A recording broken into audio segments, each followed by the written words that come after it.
You are listening to the Park Flyer Podcast, where we discuss our RC adventures.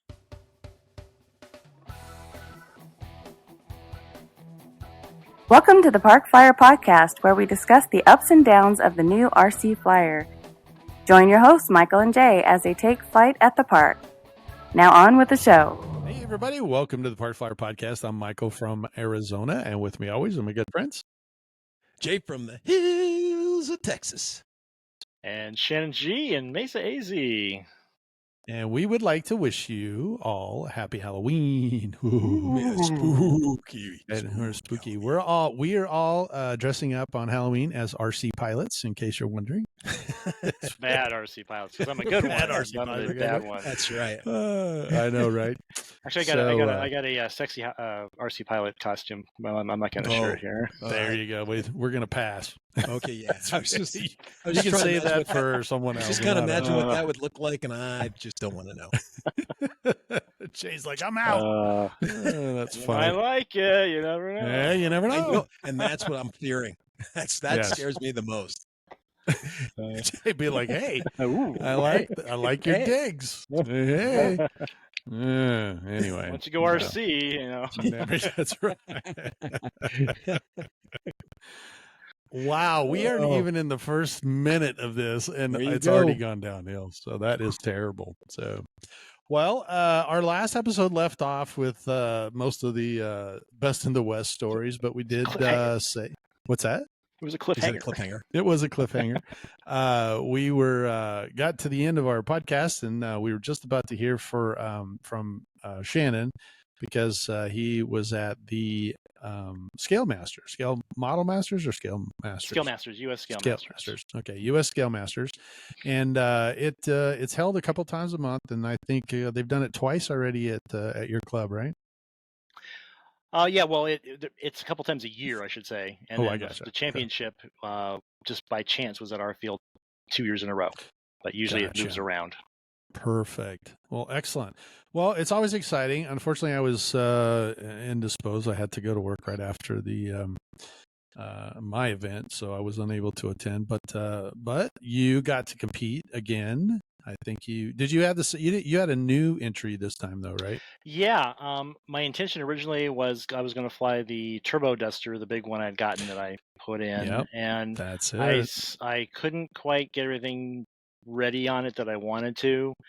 So there was this Flex Innovation Cessna 170 hanging up at the local hobby shop, and it was a fair price. And so I picked that up and got it all set up. Used my new Free Sky radio with it, got everything working, and got a few. We had some really crummy weather for a couple of days, so I couldn't get as much flying in as I wanted to. But I got it all set up, and I flew my routine. Got it ready, and then said, okay, I'm going to compete with it. So definitely better than the first plane I had. The first plane was a little rinky-dink Hobby King Cub. It looked cool, but it just was too small for the conditions. But the conditions were they were okay the first couple days. It got better, and then it got worse. So Sunday was kind of better than it. I was hoping Sunday was going to be my saving grace, but how it works. So how it works is, I guess, give a little background. I qualified back in March, and with that airplane, and you can fly any plane you want, and you can fly in the same class. If I really wanted to go into a different class, I could have, but I don't have a plane or all the stuff for that. So I was in the Pro-Am Sportsman, and all you have to do is provide a picture that looks like the aircraft you have. So I found a nice picture of a Cessna 170, and that was it. So I got my 5 static points for that. Oh, good. If you're in the other classes, you have to have documentation. They have you hold your plane 3 or 4 different ways, and you have to explain if the 3 view is different than what your plane is, why, and if you've got paint chips or paint swatches from the manufacturer. They want, the more you have, the better. Right. I have to do that, but down the road, maybe we'll see. Right. And so you fly. There was 5 rounds of flying. So there was 2 on Friday, 2 on Saturday, and 1 on Sunday. My first round, I didn't do bad.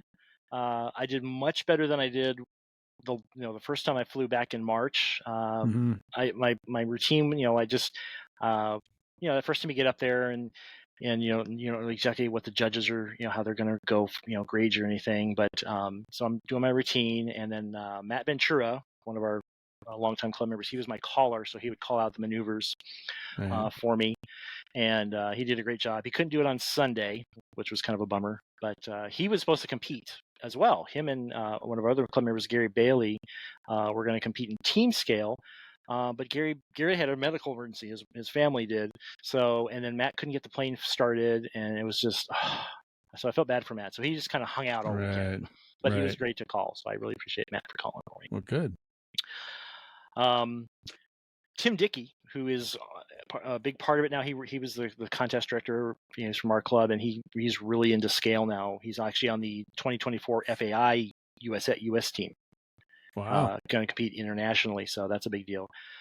He had the worst luck this weekend. I felt so bad for him. So he was doing practice one day, and like the engine quit and barely got back to the runway, caused some damage.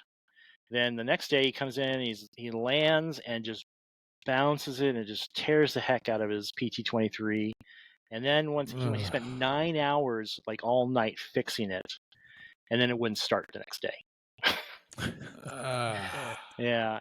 So he had to go dig a plane out of storage that he's competed with before, and got it all up and running. And he still competed and actually did pretty well. But he just had the worst. And he's running the show plus trying to keep an airplane flying. Wow. So, I mean, the dedication he put in was kudos to him. Holy smoke, it was impressive. I felt bad for him, but he's a great guy. So, and he did a great job being the CD for the event.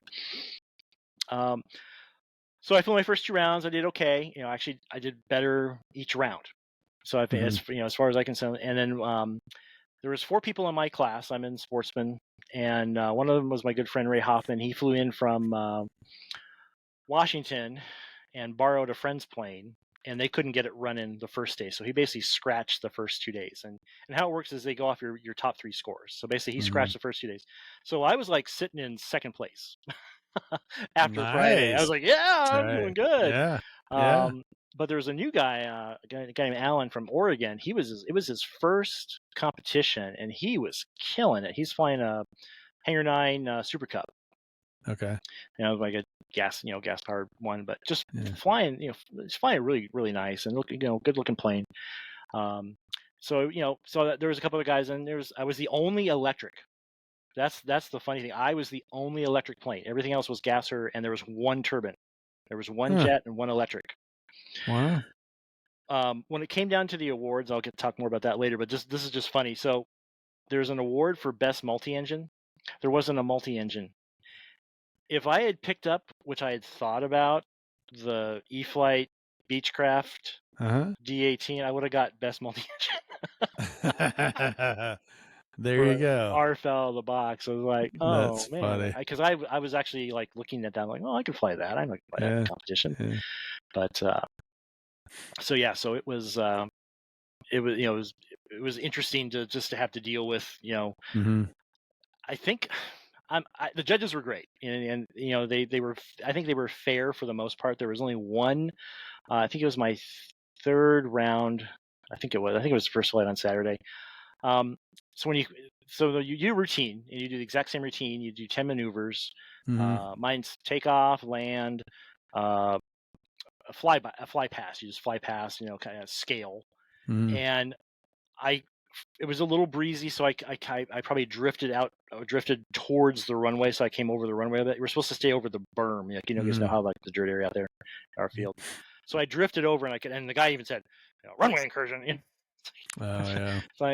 So he dinged me, like, I think he dinged me 2 more points than I think he should have, and I wasn't going to be that guy that was like, I'm getting dinged for a point. I was like, but after the other guy didn't ding me. Only one guy did, but I was like, well, that 2 points could have made the difference literally at the end. Those darn Russians. I was real close to. Yeah, it was the Bulgarians actually. He was a Bulgarian. Bulgarian. There you go. I don't know what he was. They're all good. I mean, the fact that they take their time and they actually go through little training seminars, and most of the guys have done it for a couple times. There's a few guys that are like, this is their second or third time, and they're still even the the guy who runs Scale Masters, Curtis, was like, guys, I want to see some higher scores. You seem a little low because I see these planes flying, and if they're not falling out of the sky, don't ding them. But if they screw up on a maneuver, I take a point off. Right. But not. Yeah, you don't want to discourage someone for not coming back because you give them such low scores. Exactly.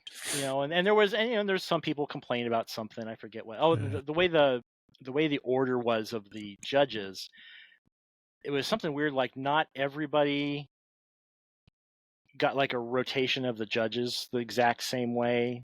So I could care less. I mean, it's like, it's not going to change anything. But I think having an electric plane and like, it's a foam plane, but it's a good sized plane. I mean, it flies well.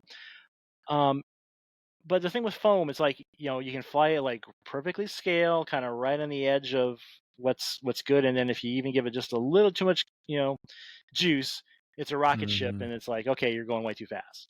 So playing with that, because my friend Matt was like, he's like, oh, you got to speed up. I go, if I speed up, I'm going to be flying like a rocket ship, It's just, there's just that little of a difference sometimes with that airplane. And I tried like 2 different props, and it didn't change it enough to warrant it. So I was doing okay with my maneuvers and everything. Just that one time I was like, I shouldn't have done that. But there was only a couple of incidents of other people. I told you about Tim's kind of crashing on landing. There wasn't any other major crashes that I remember. There's a couple rough landings because the weather was actually Saturday. The weather was beautiful. Friday was just windy as all get out. Yeah. And so I actually had like a 9, which it's out of a 10. So I had a solid 9 on Saturday, and I'm just a few points. Like I was like right hovering at 3rd, and then Sunday morning, I'm going. I go, all right, last round, I'm gonna kill it. I got my routine down. I know I'm going. The wind just picks up right as I take off. I mean, really picks up. So I take off and I come around. My flyby is still good. I come around. I'm coming to do my figure 8. So I do the first half of my figure 8, and I'm coming around, kind of on the back side of it. And rather than go kind of the turn out or turn straight out and then come around, it just pushed me in. So my 8 turned into a 6. Yeah, and I was like, oh, there it goes. So I just kind of swung it back around. I did okay in the rest of the maneuvers that round, but I was just like that 8 just killed me. So but it was. I mean, again, I learned a lot. I mean, it was a huge learning experience, and so I ended up 4th. Okay. Well, but they made trophies. At least, okay. So here's the thing. So there were supposed to be 4 trophies for the sportsman class. Well, there were 4 for the pro sportsman class, but only 3 for the the intermediate other one. Yeah. So there's pictures of me holding the trophy, but it's one of the pro ones because they didn't have. He's getting me the other trophy, but it was just like, I was like, take that back. I felt like Milli Vanilli losing my Grammy, like, you can hold this for a picture. Yeah, gotta give her it back. Yeah. Here's your McDonald's coupon, sir. Yeah. Well, they joked. They're like, well, you can take the multi-engine one. There you go. And hold that one. And we'll peel the front picture off it. Just put something over. Yeah. So so there's different classes, but the grand champion was a turbine. It was Jeff Lovett. I think, do you know Jeff Lovett, Mike? I don't know if I know him or not. If I saw his face, I might know him. Yeah, there's Mike and there's Jeff and there's their dad's, I think, Don. They're a family that's been in the hobby forever. He flies this beautiful BVM T-33 that's done up with the flight metal.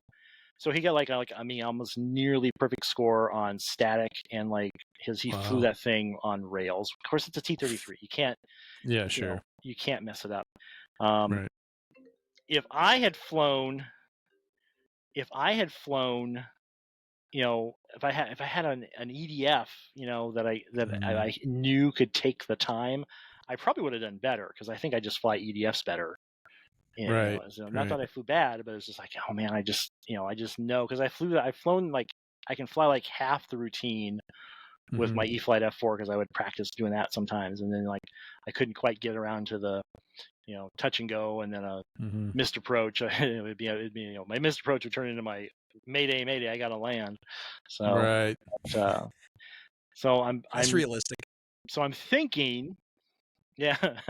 Pretty much, yeah. It's like, oh, it's real. I'm not kidding. It's funny. But overall, it was a great experience. I really enjoyed myself. I learned a lot, and I'm probably gonna try to compete again next year. Oh, good. I don't know where it's gonna be. They keep talking. They're trying to get it either in Texas or California. It's just getting the club to agree to it because it's a little bit of a pain in the neck to get it. And of course, we still have our damaged field. Oh, that's right. So I was out there Wednesday and Thursday working on it.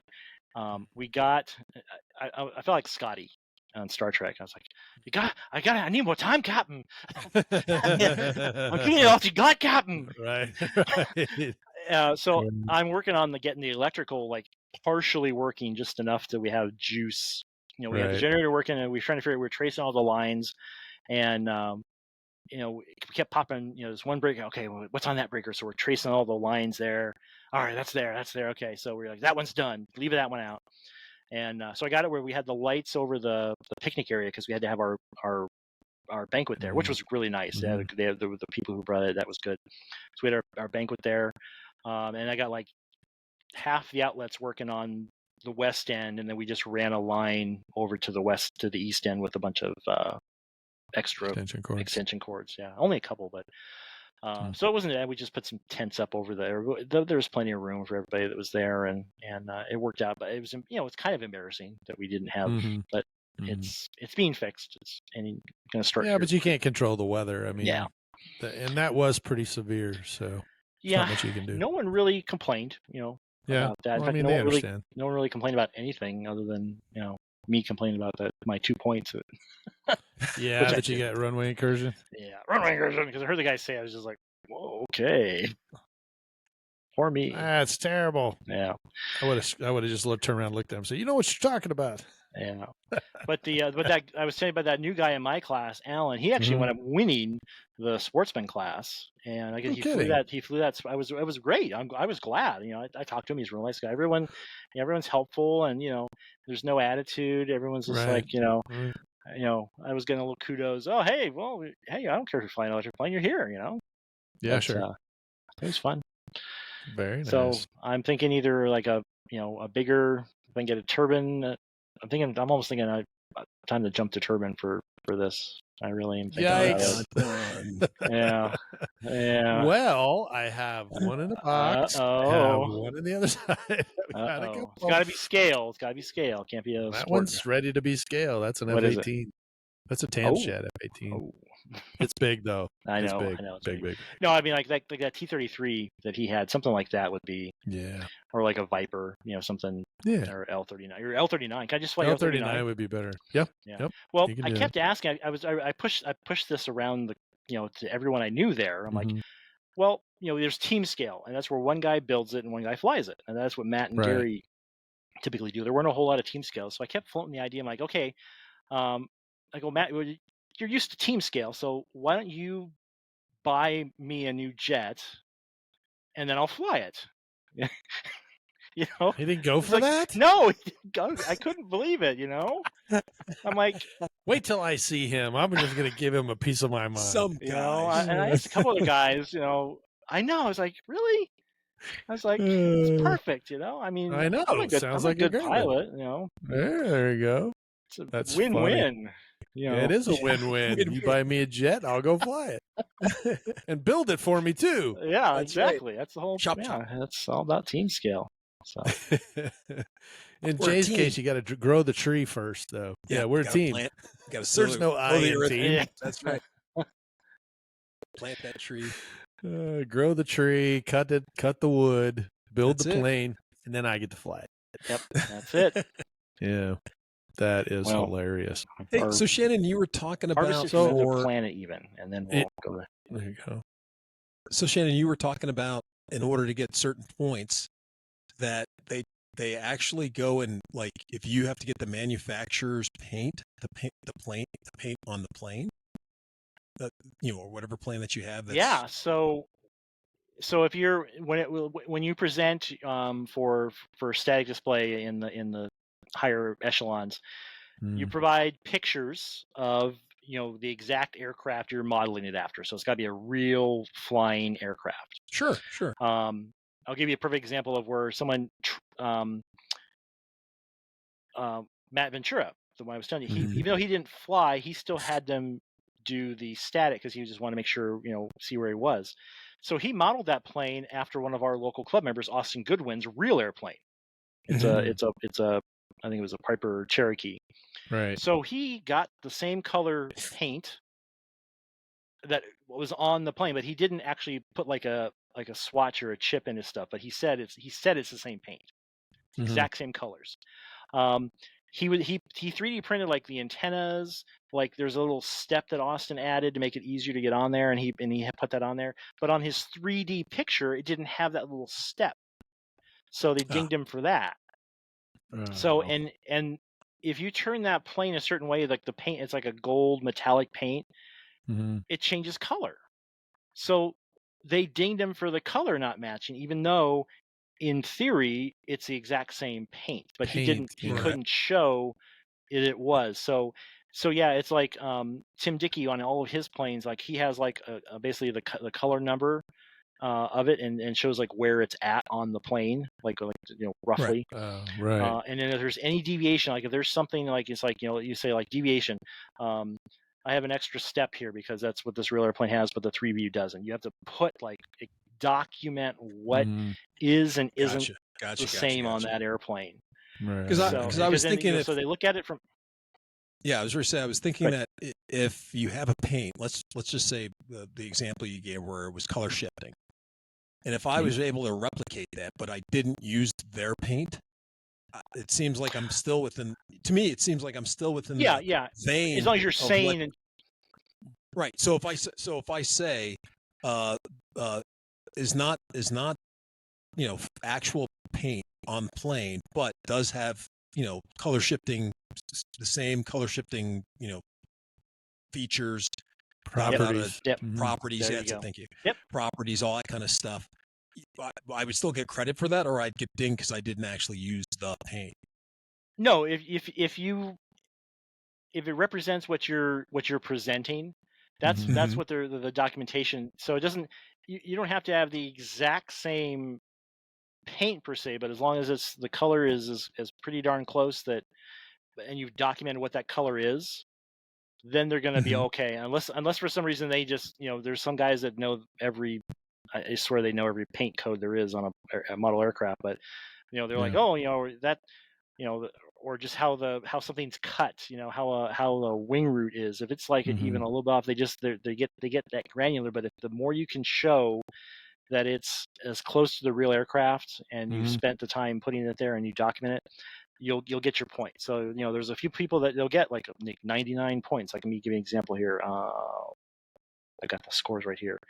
Yeah, like I said, with Jeff Lovett, the T-33, he got a 98.25 out of 100.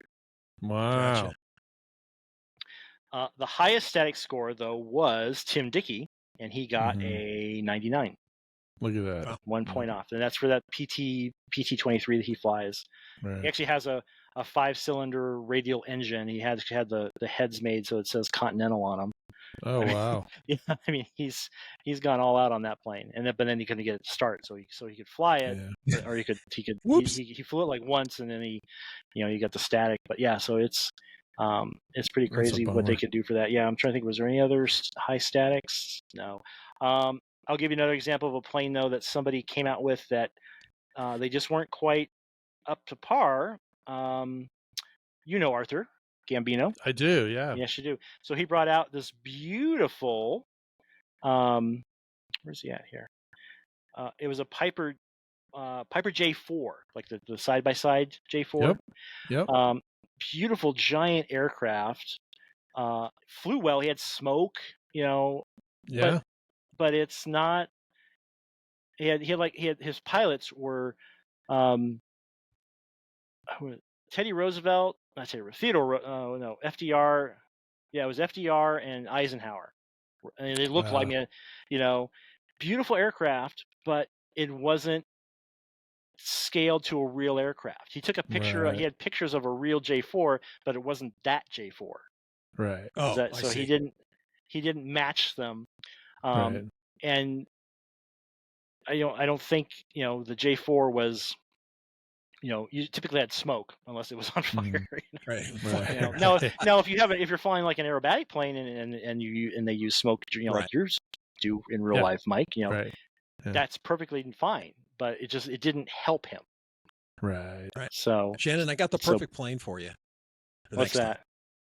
I think you should do an Antonov 124, super cargo lifter, and I think it'd be easy to replicate, and I think you could win. You can just take the whole competition home.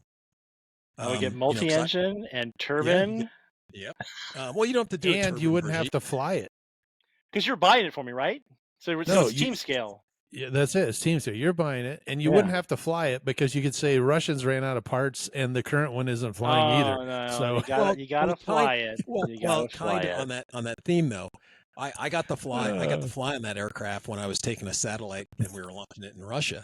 So I got to spend like 2 weeks on the plane. In fact, I even got to change an engine out, which was pretty incredible. Oh wow! But anyway, I've never seen an aircraft that had so much Bondo on it in my life. I've heard that. I've heard that they're like literally held together.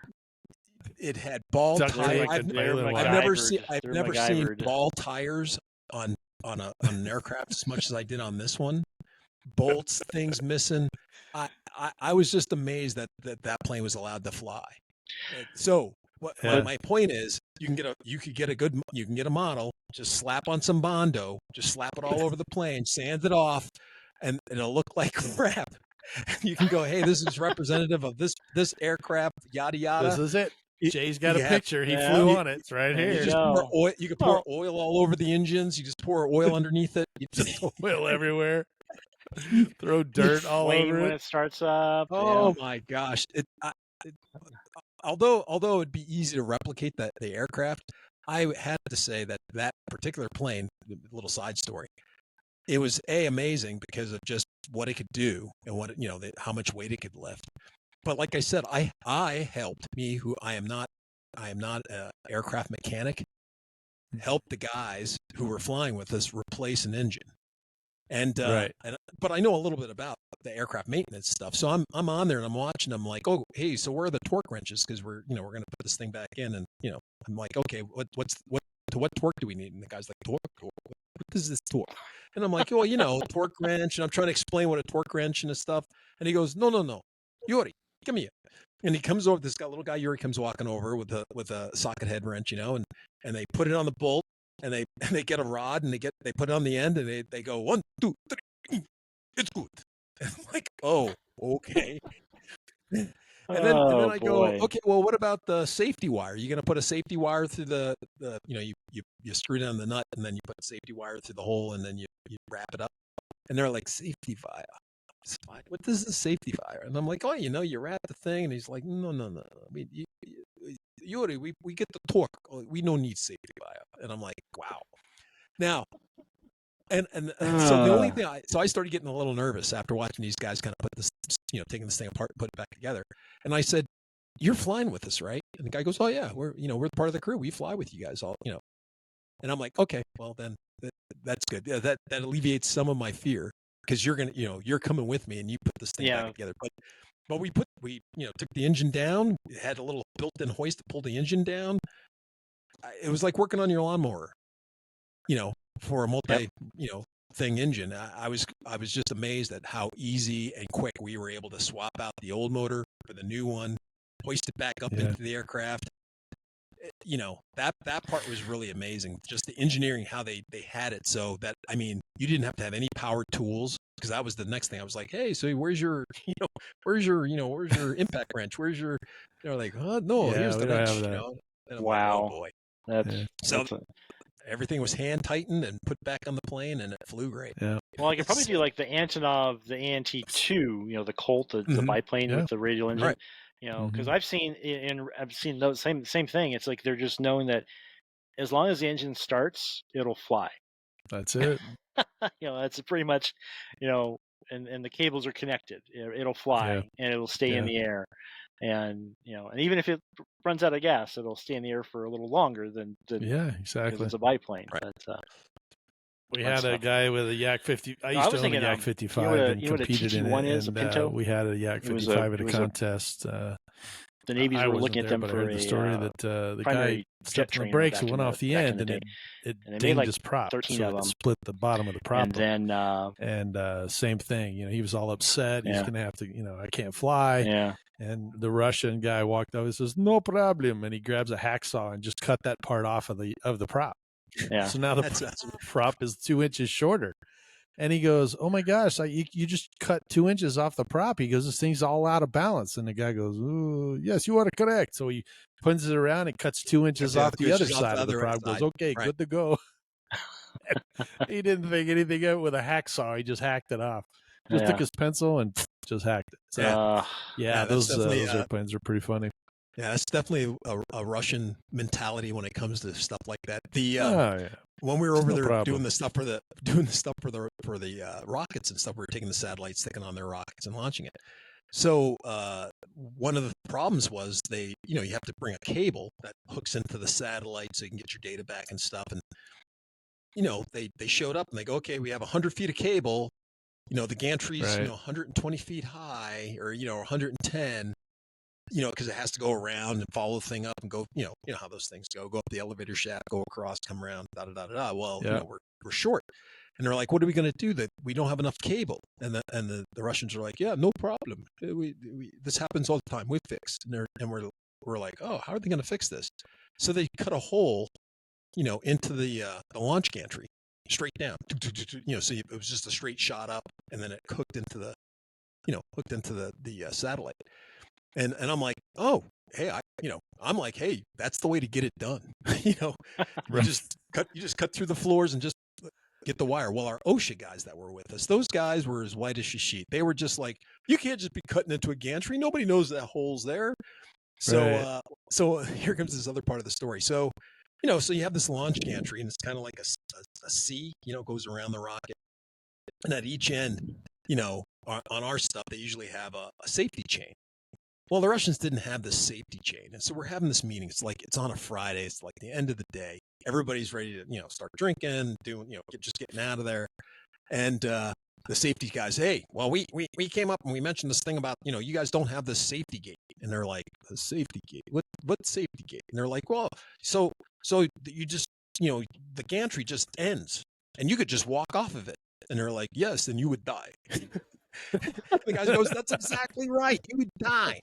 And they're like, "You got to put a safety gate up, or else we can't go forward with this mission." And they're like, "What does this gate? You want us to build a gate across there? There's a sign that says you go past this, you die.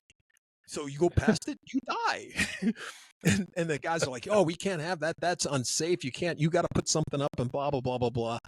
And the Russians were totally confused because we put a sign up. It says, "Go past here, you die." What more do you need? If you go past there and die, guess what? That's your fault. Yeah. Right.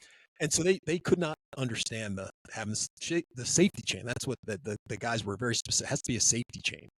And so I ran off and I got this chain and I went over to the Russians and I was talking to them in my terrible Russian. And I just said, "Hey, just hang this at the very end, hook it in, and they'll be happy because it's the safe." And just put some orange stuff or another sign on this. And they were like, "Well, we don't have, your OSHA chain, so we only have strong Russian chain. Will this suffice?" And they were like, "Oh yeah, you could haul, half-ton truck with this chain." And the guy's like, "Oh yeah, I guess that'll do if that's all you got, But but he was but it satisfied him. They got their chain, but the Russian guys were funny because they were just, that was their attitude for the whole thing. Hey, if you're launching a rocket and the guy doesn't come in or get away from the blast pad when the rockets go off, you'll be incinerated. No, you need to blast, you have to have a blast horn 3 times. Yeah, you have to have a chain that goes goes around. You got to have a guy jumping around with flags and you got to do something else. And he goes, "No, he dies. We don't want him. You don't want that guy around." And I just love the Russian. Oh boy. Oh yeah, I just love their I just love their whole attitude when it came to not so much for safety in some respects, because there were some other little nitnoid things like walking upstairs. Like none of the stairs there, you walk up your stairs to your bedroom or something, right? You don't even think about your stairs. You just walk up them, right? Right. And so one of the guys that was over there told me, hey man, whenever you walk up the stairs, hold on to onto the railing, look at the stairs as you're walking up, just don't walk up the stairs. And I'm like, what? And he's like, yeah, just don't do it. And so when I got there, same thing. I'm just jogging up the stairs and I'm on my face. And I'm like, what the heck just happened? Well, once again, former, communist country. So their attitude is, okay, we got to build a set of stairs to the second floor, right? And so they go to the first guy, hey, here's your materials, go build the stairs up to the second floor. And so the guy goes, oh, first guy there, he has plenty of materials. So he builds the stairs to the standard, thing. I forgot the ratio that you're supposed to use. But anyway, he builds the header, the steps, and they go up, right? Second day, the next guy comes. Well, he only has the materials left over from the first guy. So he doesn't have enough. So in order to make the steps, he might, the first guy might have done 1 or 2 steps, and the guy, so they're normal. And the next guy goes, well, I'm going to have to half that in order to get the wood to make the math work. Instead of the step being a foot, step, I'm going to have to make it half a foot, right. Or some weird, or it's just some weird combination of that in between. And then as further you go up the stairs, he may have to make them shorter, to make it work. And being an American, you're used to everything standard, right? It's a standard height, standard stair. Whether I go to your house, you come to my house, wherever you go in America, the stairs are all the same, or very much the same from when they start. Not so much there. And it just throws you off. I was, falling down, but I held on to the railing, and that definitely helped. But it was just one of those crazy, different attitudes for things. Hey, I made the stairs to get up to the top of the building. But don't run down the stairs, you will die. So but yeah, I got a bunch of Russian stories like that. So like, don't step on manhole covers while you're over there. Bad. Yeah. So the lesson that we have here is for Scale Masters is build a Russian jet, and it can be close. Exactly. There we go. Right. Well, you would be Scale, and then they're like, well, is that Pondo on your plane? Yes. That's exactly right. Yes, it is. It's right here in the picture. I used the exact same Pondo they did. Duct tape. There's same duct tape. blood. Russian duct tape. I made it work. Well, congratulations are in order, and we know that if you're going to continue this venture, that you will do even better. That's the plan. Next time around. That's the plan. So there you go. That is the plan. Really enjoyed it. I have to definitely check it out. So, well, unfortunately, we are over. Thanks to Jay's Russian stories, but come on, they're a good story. They are good stories. I've heard a ton of them. It was pretty funny. If you have a day, there's some funny stories over. Okay. So anyway, okay. Well, Scale Master sounds like it was a great success, and we're looking forward to some other events coming up between here and the Electric Festival. Yeah. So I think we're going to spend a little time talking about the Electric Festival coming up here next February. Do you have the dates already? 2nd to the 4th. Yep, it's all locked in. Got my sanction. Cool. Got to get my FAA height waiver still. I got to work on that. But other than that, we're flying high. So it's real. This is way than last time, right? Same. Same weekend. First weekend. Yeah. It's usually the first or second weekend. It was later in February. We've done it later, but there's other events. It's just getting hard to shuffle. That's right. NASCAR, they've got a bunch of other events, like Buckeye Airfare and stuff now too. So, all right. Well, we'll get to that when you see us again or listen to us again. Remember, check out our YouTube channel. Give us a like there, and give us a thumbs up on whatever podcast system you use. But for now, I'm Michael in Arizona. I'm Jay from the hills of Texas. And Shannon G in Mesa AZ. We'll see you in 2 weeks. Let's fly. You have been listening to the Park Flyer Podcast. Thank you for joining us, and we look forward to your next visit.